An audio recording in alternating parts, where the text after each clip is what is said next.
Student का एक मकसद होता है। तो विधि ने जब किसी के लिए दुख दिया, पिंजड़े में बंद हो गया वो पंछी, तो विधि ने उसकी कथा मान लो आंसू में कलम डुबो करके लिख दी। अब अगर कोई सुखी है तो विधि उसके लिए कौन सी कलम में डुबो करके कथा लिखेगा? बोलो तो किसमें? हर्ष के हर्ष अश्रु में। दो तरह के आंसू हो सकते हैं, एक दुख के आंसू, एक हर्ष अश्रु, है ना? तो हो सकता है फिर विधि ने उसकी कथा लिखी हो हर्ष के साथ, है? तो उसके लिए सुख मिलेगा। जब किसी के जीवन में इस तरह का सुख दुख मिलता है तो उसकी दृष्टि में जब तक ये भाव आता रहता है, वह भाव भी कहीं ना कहीं हमारे लिए सोचने को मजबूर करता है कि यह विधि की कथा क्या उस व्यक्ति के लिए अगर आंसू के रूप में ही लिखी गई है, उसे दुख के रूप में लिखी गई है, तो ये बात क्या 100% ट्रू है कि वह दुखी ही है? मैं आपसे पूछता हूं, चलो पिंजड़े का पंछी भी है, क्या वो पिंजड़े में हमेशा दुखी रहता है? बोलो तो। अगर हम उस तोते को जो पिंजड़े में है, अगर हम उसको किशमिश खिलाएं, अंगूर खिलाएं, अखरोट खिलाएं, नहीं समझ में आ रहा है, तो क्या वो रो करके ही खाएगा? क्या खुश नहीं रहता क्या पिंजड़े में? बोलो तो है? फिर किसी के बारे में ऐसा एक एटीट्यूड बना लेना कि भाई वो दुखी है, ये भी क्या राइट एटीट्यूड है? हमने किसी के बारे में कोई धारणा बना ली कि वो पंछी है, अगर वह उड़ नहीं पा रहा है, अगर वो पिंजड़े में बंद है तो वह दुखी है। या बर्ड हॉस्पिटल देखो जाके, सारे पिंजड़े में बंद है कि नहीं?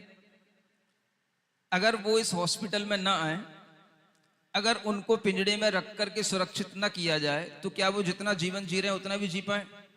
तो क्या पिंजड़े में बंद होने का मतलब दुखी होता है? पिंजड़े में बंद होकर के भी वो सुखी रह सकता है, वो खुश रह सकता है। उसका सुख और दुख उसके अपने भावों पर, विचारों पर डिपेंड है कि वो आपकी सोच पर डिपेंड है। तो आपने तो डिसीजन ही दे दिया कि तेरा दर्द न जाने कोई, मानो जैसे वो हमेशा रोता ही रहता हो। विधि ने तेरी कथा लिखी आंसू में कलम डुबोए, माने उसके जीवन में आंसू ही आंसू हैं। नहीं समझ आया? उसके जीवन में भी अगर उसे पिंजड़े में रख करके कुछ न दिया जा रहा हो, वह भूखा मर रहा हो, प्यासा हो, तो दुख है ना? अगर उसे समय समय पर जो पालतू हो जाता है उसे उड़ा भी दिया जाता है और उड़ करके फिर वो वहीं पे आ जाता है, उसे पिंजड़ा भी अच्छा लगने लग जाता है और वो उसी पिंजड़े में जाता है,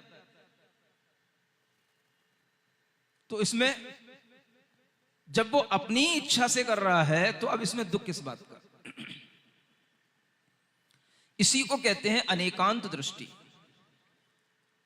जब आपके सामने से दृष्टि भ्रम हटेगा, तब आपके ज्ञान में वह अनेकांत दृष्टि आएगी, अनेकांत दर्शन आएगा। और जब ये अनेकांत दृष्टि आपकी खुलेगी, तभी आपके सामने से दर्शन मोह का भ्रम हटेगा।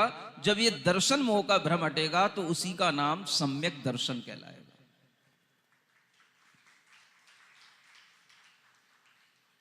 अब ये हटेगा तो दो तरह से हटता है।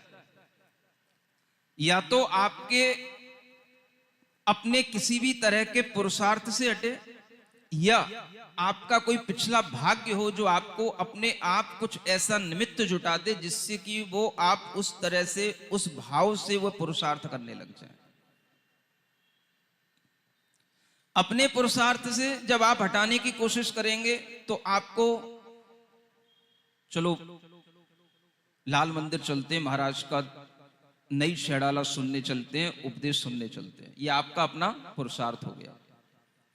कभी कभी कुछ पुरुषार्थ किसी के लिए किया जाता है और हो किसी के लिए जाता है।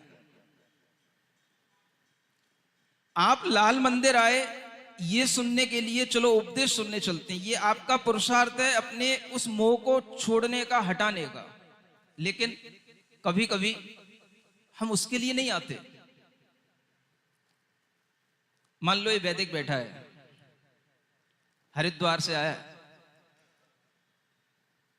आया केवल दर्शन के लिए, लेकिन दर्शन करने के बाद मन हुआ थोड़ा उपदेश भी सुन लेते हैं। तो ऊपर दर्शन किए और नीचे उपदेश सुनने बैठ गया। अब अगर ये उपदेश सुन रहा है तो ये सोच करके नहीं आया कि मैं उपदेश सुनने आऊंगा, मुझे उपदेश सुनने को मिलेगा और मुझे क्या सुनने को मिल जाएगा ये ना उसको मालूम है ना मुझे मालूम है कि मुझे क्या सुनाना है।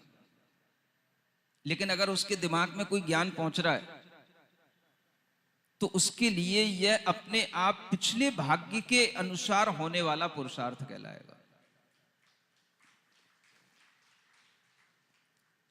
ये घटनाएं जब अप्रत्याशित रूप से घटती हैं तब व्यक्ति के जीवन में एक अचानक से जो परिवर्तन आता है वो परिवर्तन ही उसके जीवन में आंख खोलता है, दृष्टि सम्यक होती है। जो पुराना भ्रम पड़ा होता है वह जब आंखों से हटता है तो आंखों से वो भ्रम के पर्दे हटते हैं तो वो आंसू के रूप में भी कभी निकल आते हैं, और कभी कभी वह दृष्टि इतनी साफ हो जाती है कि जो कभी सोची भी नहीं होती है वह अपने आप किसी ना किसी पुण्य कर्म के निमित्त से हो जाती है।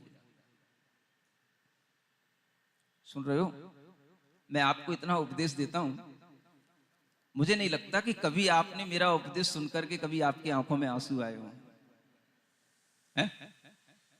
देखो बुरा नहीं मानना। कल मेरे पास एक फॉरेनर आई थी, वो लेडी थी, पुर्तगाल से आई। कहां से? जब मैंने उससे पूछा, पहले तो वो बैठी रही, मेरे पास बहुत सारे लोग थे तो मैं उनसे अपना कुछ बातचीत कर रहा था, मैंने उससे बात ही नहीं की, उसकी तरफ देखा ही नहीं। फिर जब मुझे लगा कि थोड़ी देर ये बैठी है तो इसको कहीं मतलब इतनी दूर से आई है तो चलो कुछ बात नहीं, चलो इसकी तरफ थोड़ा सा ध्यान देते हैं। तो पहली बार में तो ऐसा लगा कि जैसे इतनी देर में तो कोई भी विदेशी होता तो अपने आप उठ के चला जाता है कि चलो महाराज किसी दूसरे से बात कर रहे हैं, दूसरे काम में लगे हुए हैं, वो तो उठ के ही चला जाता। लेकिन वो बैठी रही तो मेरे मन में आया चलो थोड़ा सा इससे बात करते, पूछते हैं क्या है। तो उससे पूछा कहां से, वेयर फ्रॉम, तो उसने बताया पुर्तगाल से। फिर बैठी रही, थोड़ा सा उसको मैंने ओम अरहम नमः का मंत्र जाप जो मैं सिखाता हूं वो सिखाया उसको, तो बड़े अच्छे ढंग से उसने वो ओम अरहम नमः की